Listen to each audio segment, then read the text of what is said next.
এই তুমি তো দুষ্ট আছে, মির্জা আব্বাসের নাম বলিও না, উনি রাগ করবে।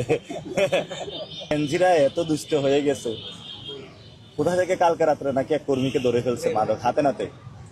আপনারা তো জানেন এখানে একজন ঢাকাতে নতুন ভাবে আবিষ্কৃত হয়েছে মাদক সম্রাট, জানেন নাকি? জি জি হ্যাঁ? জান ভাই। নাম নাম কি বলেন তো?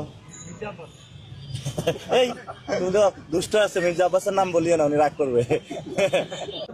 এটা কিন্তু আখের রস, এই আখের রস থেকে আরো অনেক কিছু বানানো যায়।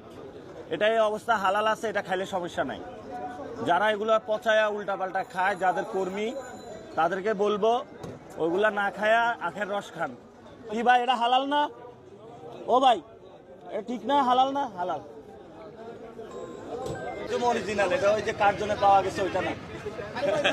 আপনি তাইলে কি আপনি কোনো চাঁদাবাজকে ভোট দিবেন? সন্ত্রাসীকে দিবেন? দুর্নীতিবাজকে দিবেন? এই যে ঢাকা আটে একটা চাঁদাবাজ সন্ত্রাসী দুর্নীতিকে হলো নমিনেশন দিলে, কাজটা ঠিক হয়েছে? আমি সাংবাদিক। উনি সাংবাদিক কথা বলবে না, সাংবাদিকরা কিন্তু গতকাল থ্রেড দেওয়া হয়েছে। ক্লাস 3-তে আমাদের জন্য দোয়া করবা যাতে নতুন বাংলাদেশ গঠন করতে পারি, ঠিক আছে? দেশপ্রেম পড়ছো না একটা গল্প?